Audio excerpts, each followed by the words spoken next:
Queridos irmãos, a paz do Senhor, graças a Deus por mais uma oportunidade de nós estudarmos sobre o curso bíblico do discipulado, falarmos um pouco de Jesus. Antes de mais nada, eu quero fazer uma oração com você. Feche seus olhos se você puder. Senhor Deus, em nome de Jesus, eu te louvo e te agradeço por mais essa oportunidade, Senhor, de estudarmos acerca de assuntos concernentes ao teu reino. Obrigado por mais uma lição do curso bíblico do discipulado. Que os teus servos, ó Deus, que estão conosco participando desta aula, possam ser tocados por ti e que ao final desse estudo nós possamos glorificar a ti, ó Deus, por algo mais acrescentado em nossa vida. Em nome de Jesus te agradecemos. Amém. Irmãos, hoje nós vamos estudar acerca de mais uma lição do nosso curso bíblico. A lição de hoje é a lição de número 7, que tem por título A Vida Abundante.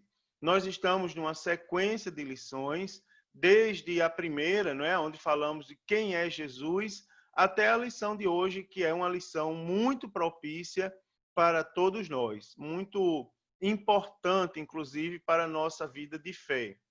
Para começar, irmãos, eu quero fazer menção à palavra de Deus no Evangelho de Jesus Cristo, segundo escreveu o evangelista João, capítulo 10, versículo de número 10, aonde está escrito assim: o ladrão não vem senão a roubar, a matar e a destruir.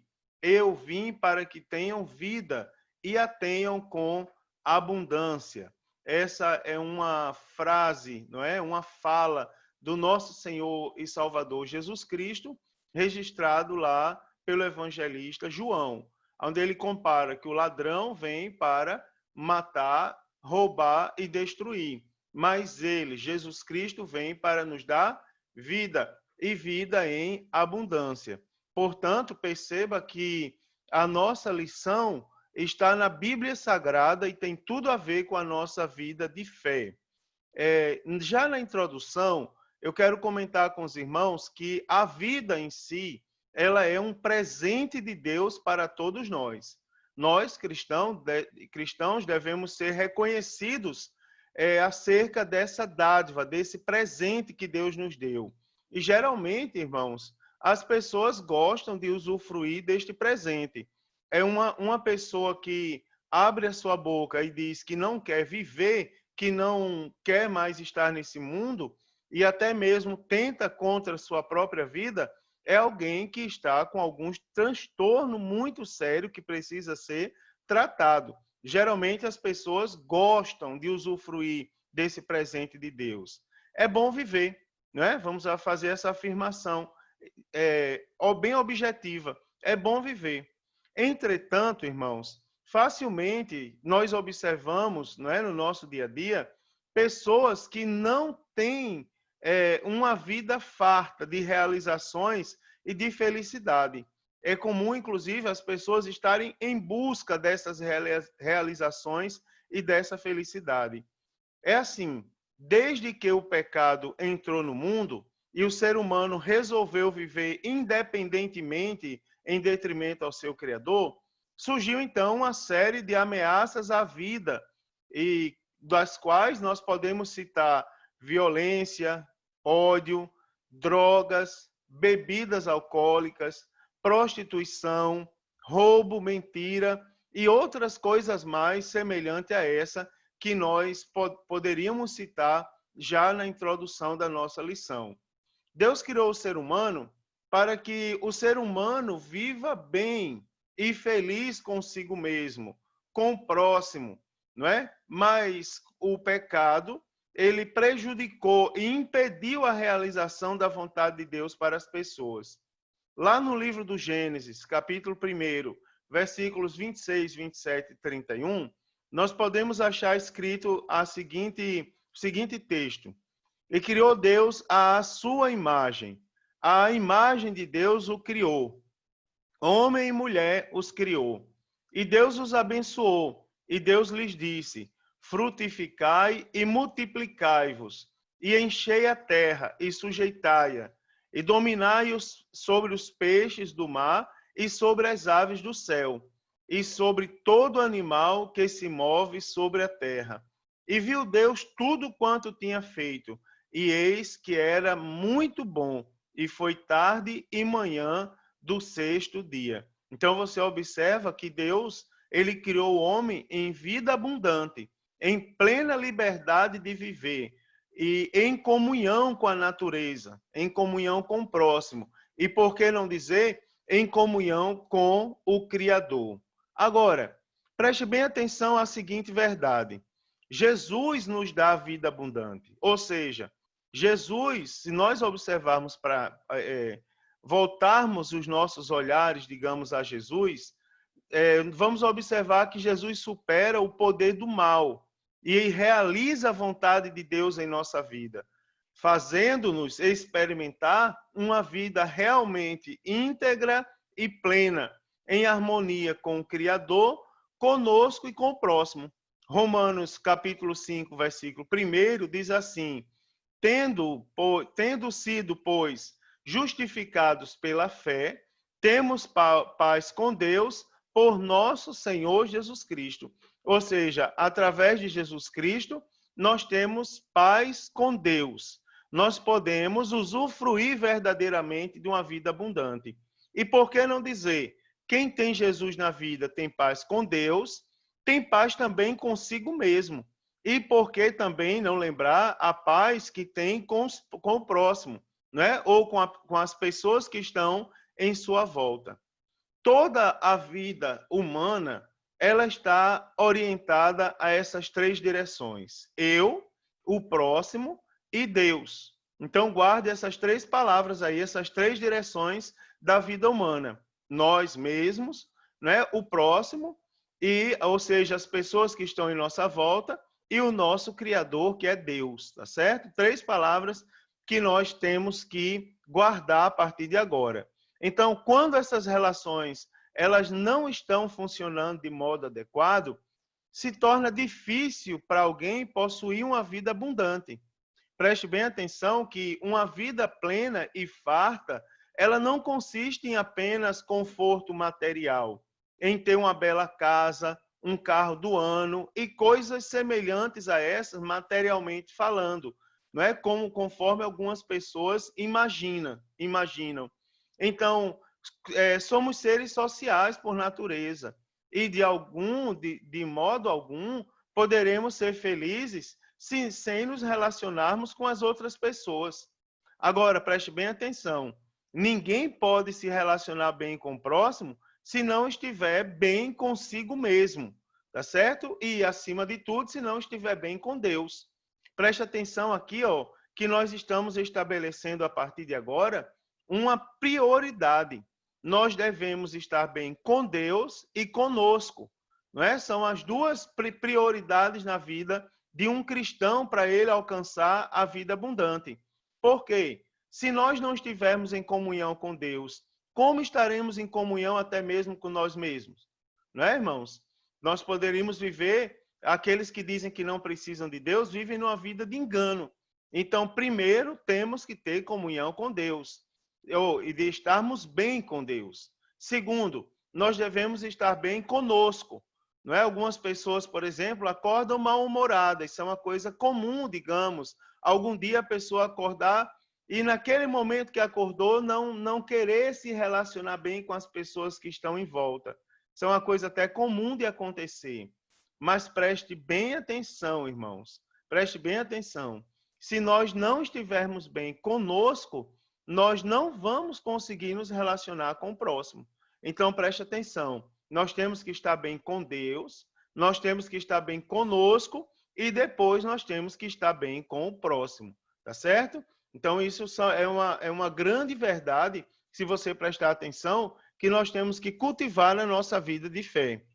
Agora, assim, ó, muitas pessoas, baseado nesse contexto, também têm feridas profundas na alma, não é? E vivem em intriga, em atrito com outras pessoas, ou seja, rejeitam a condição social que foi deixada por Deus.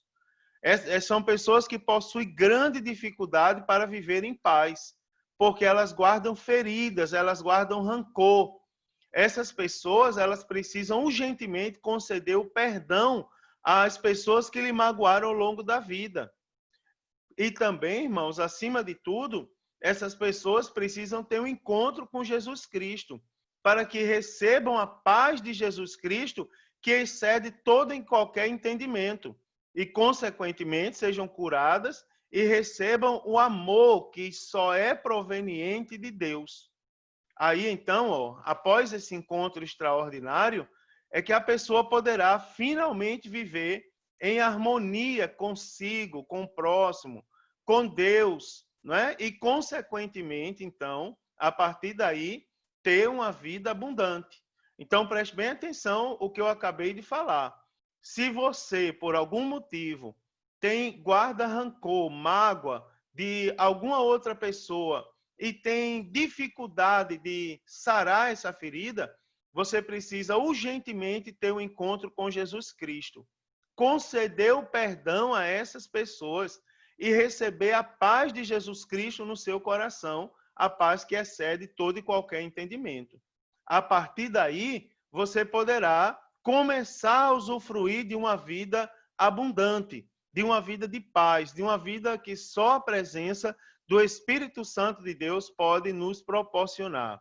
Então, irmãos, essas 3 direções de vidas que nós mencionamos anteriormente, elas não foram determinadas por mim, elas não foram determinadas por qualquer outra pessoa que nós possamos citar aqui. Essas 3 direções, elas foram citadas pelo próprio Criador. E nós não podemos fugir dessa realidade. Não é? Caso contrário, a nossa vida será pobre e miserável, cheia de frustrações e infelicidades. Então, eu vou citar um exemplo que talvez nos ajude, não é? Uma ilustração que talvez nos ajude a entender bem e fixar essas questões. Primeiro, olha só, todo organismo vivo, para existir plenamente, deve estar bem relacionado com o meio ambiente. Ele deve agir adequadamente com o lugar em que vive e extrair dele tudo que é necessário para a sua manutenção de vida. O exemplo que eu vou dar agora é um peixe. Imagine um peixe, não é? O peixe pode viver muito bem desde que o peixe esteja na água. O que acontece se nós colocarmos um peixe para viver sobre a terra, fora da água? Fatalmente esse peixe vai morrer, pois o seu organismo só se mantém vivo quando ele está na água. Então, de maneira semelhante ao ser humano, ele precisa viver de forma que Deus planejou para ele, e não da maneira que ele imagina que ele pode viver. Tem que ser da maneira que Deus planejou. Se uma pessoa se recusa a viver dessa maneira, o que vai resultar? Vai resultar em uma vida exposta às ameaças do poder da morte. Não é? Preste atenção, irmãos, que nós aprendemos em uma das lições já, aquele versículo que diz que há caminhos que parecem bons, mas no final são caminhos de morte. Não é? O final deles são caminhos de morte. Então, o ser humano precisa viver da maneira que Deus preparou para ele, e não da maneira que ele imagina, não é? Que seja ideal. Olhe só Deuteronômio, capítulo de número 11, dos versículos 26 ao 28, o que nos fala. Diz assim: eis que hoje eu ponho diante de vós a bênção e a maldição. Preste bem atenção, irmãos, ao contexto desses versículos aí. Deus dizendo ao povo assim: eis que hoje eu ponho diante de vocês a bênção e a maldição, 2 coisas. Aí ele agora vai explicar essas 2 coisas. Ele diz assim: a bênção, quando cumprirdes os mandamentos do Senhor, vosso Deus, que hoje vos mando.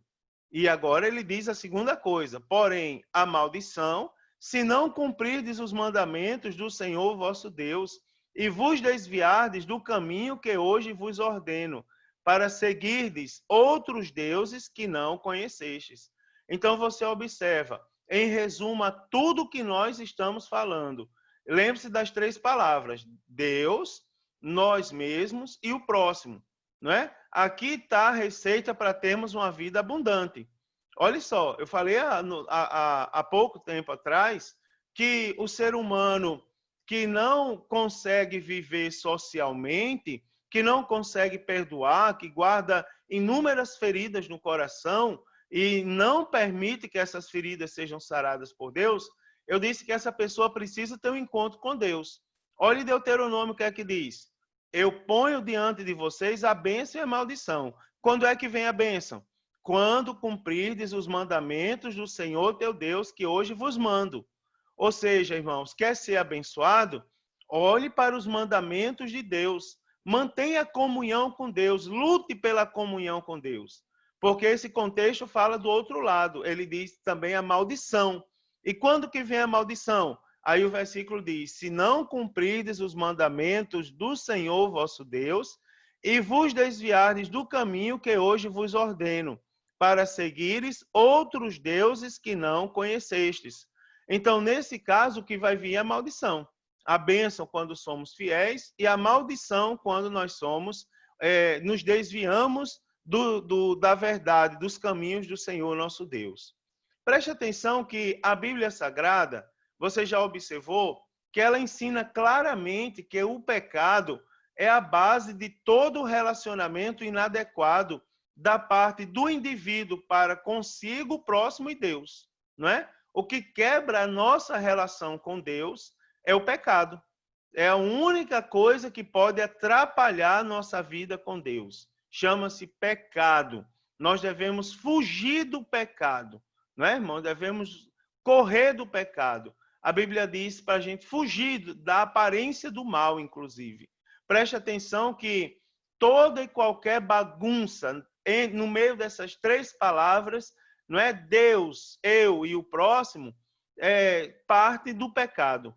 Gênesis capítulo 3, versículo 10 diz assim, e ele disse, ouvi a tua voz soar do jardim e temi, porque estava nu e escondi-me. Ou seja, um exemplo do pecado, não é? Uma fala de Adão depois que pecou. Ele diz que ouviu a voz de Deus no jardim e temeu. Por que ele temeu? Porque ele disse, olhou para si mesmo e percebeu que estava nu, aí se escondeu. O pecado feriu o relacionamento entre o homem e Deus. O Salmo 38, dos versos 4 ao 6, diz assim, pois já as minhas iniquidades ultrapassam a minha cabeça, como carga pesada são demais para as minhas forças. As minhas chagas cheiram mal e estão corruptas por causa da minha loucura. Estou encurvado, estou muito abatido, ando lamentando todo dia. Ou seja, irmãos, ele fala que o motivo disso tudo é a sua loucura, ou seja, a maneira de agir sem pensar, sem ter uma referência, sem ter um referencial, ou seja, que é o nosso Deus, que é a palavra e a sua palavra que ele deixou para a nossa meditação todos os dias. Olha só, baseado em tudo que nós estamos falando, somente quando o nosso pecado é perdoado, mediante a fé no sacrifício de Cristo, é que podemos trilhar, irmãos, as condições, aliás, trilhar as direções fundamentais da vida de modo adequado, não é? Somente quando o pecado é perdoado, mediante a nossa fé no sacrifício de Cristo.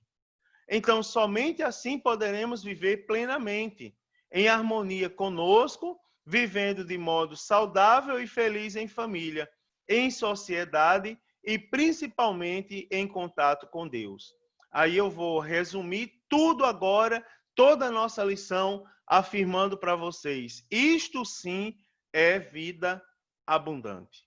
Tá certo? Então eu quero fazer algumas perguntas para você.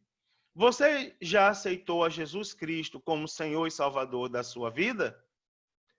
Se você aceitou, vou lhe fazer outra pergunta. Você tem lido a sua Bíblia?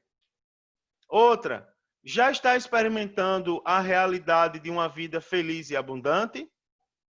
Preste atenção que se a sua resposta for negativa a essas perguntas, esse momento constitui-se numa boa oportunidade para que você pare de viver de qualquer maneira e possa viver de modo abundante, porque Jesus quer que ele pode concretizá-la em seu favor, basta você crer.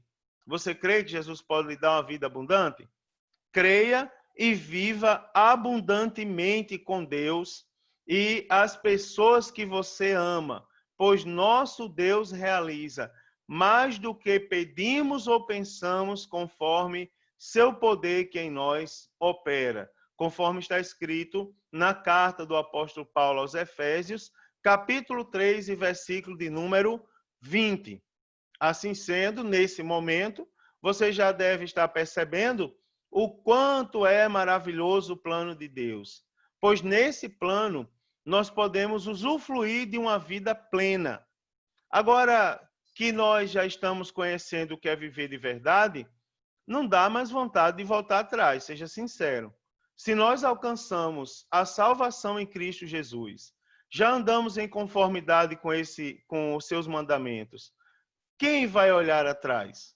Eu vou lhe dar um conselho. Siga em frente, olhando para o alto, não é? Para o autor e consumador da nossa fé.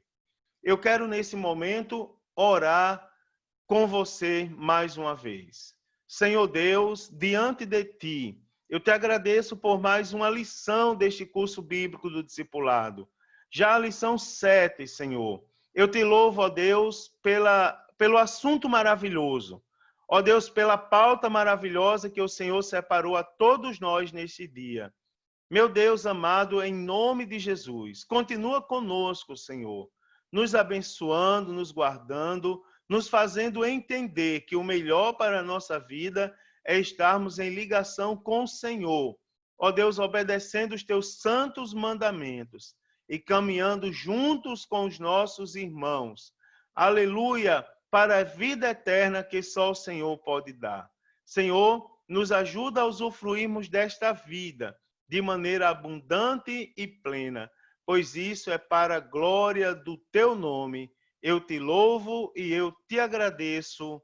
Amém. Meus amados irmãos, eu agradeço a Deus pela sua vida, pela sua família, e se Jesus não voltar, nós estaremos em seguida estudando a lição de número 8. Deus abençoe, queridos, e a paz do Senhor a todos.